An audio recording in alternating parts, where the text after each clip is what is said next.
Amadouba et Fatima Kane sont poursuivis pour divulgation d'informations dans le cadre de l'enquête de la division du Nord de l'administration pénitentiaire, alertant le ministre de la Justice sur l'état de santé de Ousmane Sonko. Abdoulaye Mbow, analyste politique, fait part de la lecture qu'il a par rapport à cette arrestation. Ça a été une surprise pour nous d'avoir entendu l'arrestation d'Amadouba dans les conditions que l'on connaît déjà, et également de Fatoumata Kane.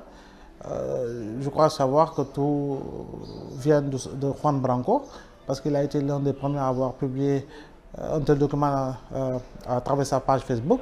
Le document a également été relayé dans les réseaux sociaux, en tout cas certaines plateformes.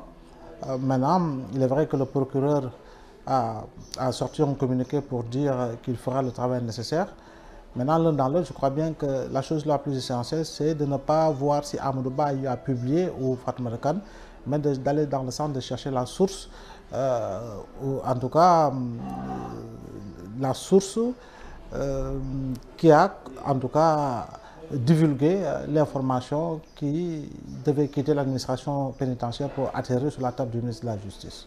Selon le journaliste, il y a un acharnement sur les responsables de l'ex-Pastef. Il y a un certain acharnement sur des militants estampillés Pastef, parce que la vague d'arrestation ne s'arrête plus depuis mars 2021.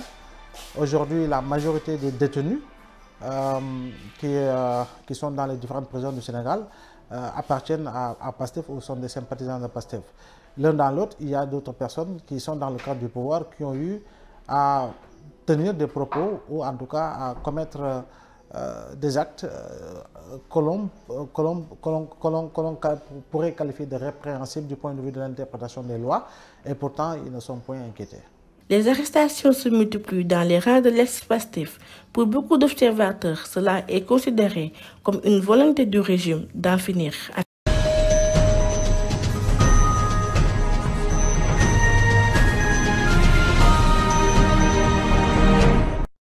Nous rappelons que nous travaillerons à l'unité et la cohésion dans la région pour de nettes victoires électorales. Nous réaffirmons être en phase avec le choix porté sur le Premier ministre, M. Amadouba, pour être le candidat de notre coalition. Nous exigeons une rencontre dans les meilleurs délais avec notre candidat, Monsieur le Premier ministre Amadouba. Nous exigeons également davantage de considération pour les élus, les responsables et les alliés de la région de Tambacounda. Nous exigeons davantage de considération, ça c'est le 7e point, pour notre région et une prise en compte réelle des préoccupations dans le programme de notre candidat. Nous exigeons également davantage de promotion pour nos cadres, nos femmes et nos jeunes.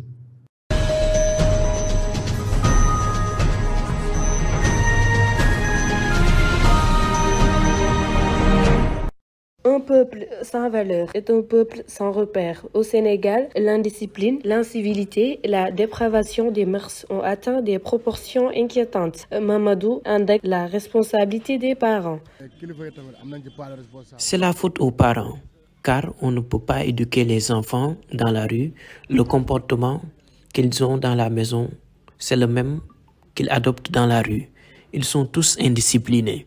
L'éducation est tellement importante qu'aucun parent ne doit négliger cela. Malheureusement, les parents d'aujourd'hui n'ont pas de temps à consacrer pour leurs enfants. Même les réseaux sociaux ont détruit nos enfants. Le constat est déplorable. Djibril va dans le même sens. Pour lui, l'éducation de base fait défaut chez les jeunes. Aller chercher de l'argent chaque jour est un véritable casse-tête. C'est pour cela que les parents n'ont même pas le temps d'éduquer les enfants. Ils oublient qu'un enfant doit être éduqué. En tout cas, c'est une crise qui perdure, car je ne peux pas concevoir l'anarchie dans la rue. Beaucoup de jeunes ne respectent pas leurs aînés. Ils font ce que bon leur semble. C'est l'avis de cette citoyenne. Les jeunes d'aujourd'hui ont perdu leurs valeurs.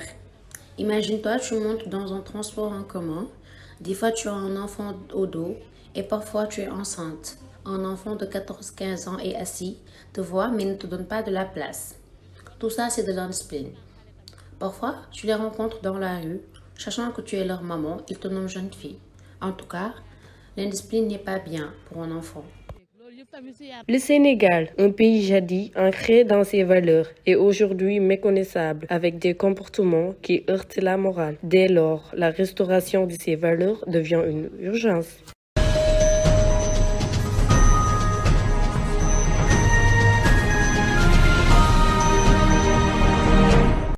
Les difficiles conditions de vie de certains Sénégalais les poussent à recourir à des solutions de transport dangereuses pour migrer vers l'Europe avec leurs enfants.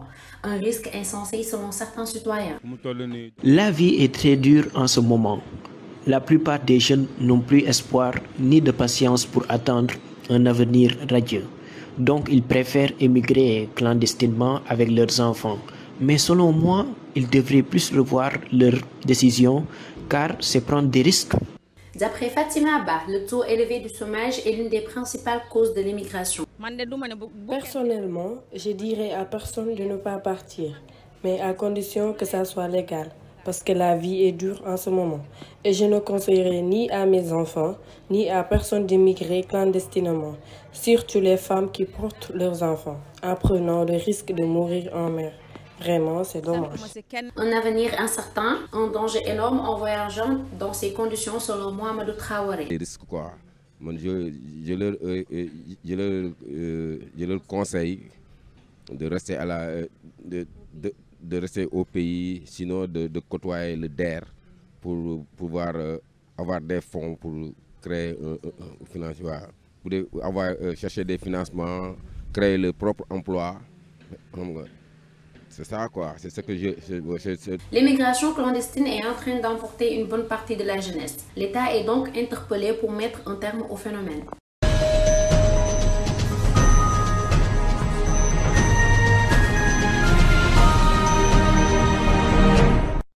Le 8e sacre de Lionel Messi au Ballon d'Or a retenu l'attention de Malal Junior Diagne, une récompense amplement méritée vu la Coupe du Monde exceptionnelle de l'Argentin. Alors, cette distinction permet à Lionel Messi de sortir par la grande porte du football européen, puisqu'on se souvient tous de sa première apparition sous les couleurs du Barça, où il était tout petit, où on promettait monts et merveilles par rapport à sa carrière.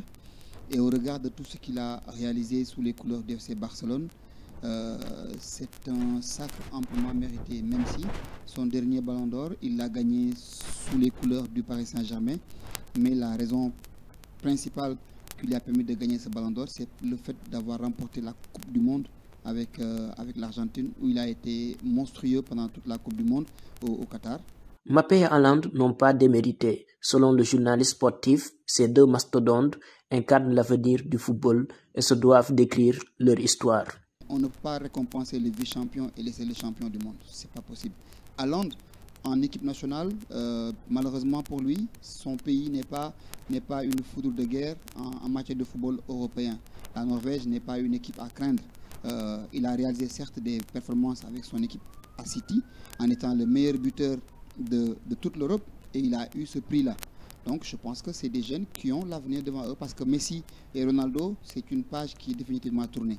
Il a notamment salué l'honorable 8e et 11e place du Nigérian Victor Osimhen et l'Égyptien Mohamed Salah, non sans oublier de revenir sur la forme étincelante des gardiens Yassine Bounou 13e et Onana classé 23e. Les Africains ont encore du chemin à faire pour remporter ce Ballon d'Or africain, parce que je me rappelle, depuis Georges Weah, aucun Africain n'a eu le plaisir de gagner ce Ballon d'Or. Victor Osimhen comme Mo Salah sont dans de grands clubs, mais pour gagner le Ballon d'Or, il faut vraiment réaliser une saison exceptionnelle avec son club en championnat, mais aussi frapper un grand coup en sélection. C'est ce qui avait valu à Sadio Mané la possibilité d'être sur le podium l'année dernière avec les Karim Benzema parce qu'il avait été champion d'Afrique et tout. Malheureusement, pour cette saison-ci, avec sa blessure et tout, il est très très loin derrière. Mais les Africains doivent travailler, redoubler d'efforts parce qu'on a le talent. Il faut juste croire et tout donner pour être le meilleur parmi les meilleurs. Lionel Messi remporte la 67e édition du Ballon d'Or France Football, son 8e, un record historique devant le Portugais Cristiano Ronaldo avec 5 à son actif. Des lendemains meilleurs sont promis à Haaland et à Mbappé par Malal Junior Diagne, également pour les footballeurs africains.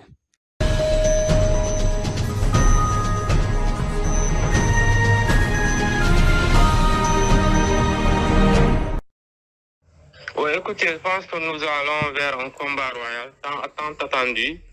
Il faut rappeler que depuis le 28 juillet 2019, on n'a pas encore eu de combat royal dans l'arène parce que Modou Lo, Ama Baldé, le combat avait été ficelé depuis 2019. Mais jusque-là, le combat n'a jamais pu se tenir. Donc, l'espoir est permis cette fois-ci à quelques petits jours de l'assaut final. Moi, je pense qu'actuellement, les deux lutteurs sont au top de leur forme. Ils sont mentalement bien assis. Modou Lo, on l'a vu, il cherche de la mobilité, de l'endurance pour pouvoir amener l'adversaire Ama Baldé à l'usure. Parce que dans un coin de la tête de beaucoup d'amateurs, on pense que Ama Baldé est un athlète qui ne tient pas debout quand le combat tire en longueur. Donc voilà, il se prépare en conséquence. Maintenant, Ama Baldé, c'est un athlète qui ne donne pas de temps de répit à ses adversaires. Au coup d'envoi, après un petit round d'observation, il marche sur l'adversaire, lui impose sa technique, lui impose sa force de frappe, lui impose également sa puissance technique. Maintenant, entre ces deux champions qui tout le monde connaît, tout le monde le sait, ils ne reculent devant rien, on peut imaginer que dès les premiers instants du combat, il y aura accrochage. Et quand il y aura accrochage, il y aura forcément un essence de coups de poing, un spectacle technique et sûrement une suite très spectaculaire dans ce combat-là. À quelques petits jours, qu'est-ce qu'il faut dire par rapport à leur préparation? C'est-à-dire qu'il doit être dans le maintien, de ne pas se lancer dans des entraînements intensifs, parce que tout ce qu'ils n'ont pas eu depuis 2019, ce n'est pas à quelques petits jours qu'ils l'auront. Donc on va vers un combat très intéressant qui polarise toutes les attentions, toutes les passions.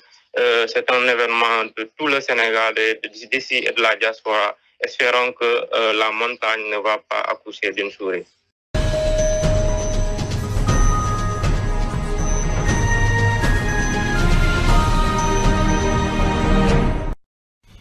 La MINUSMA.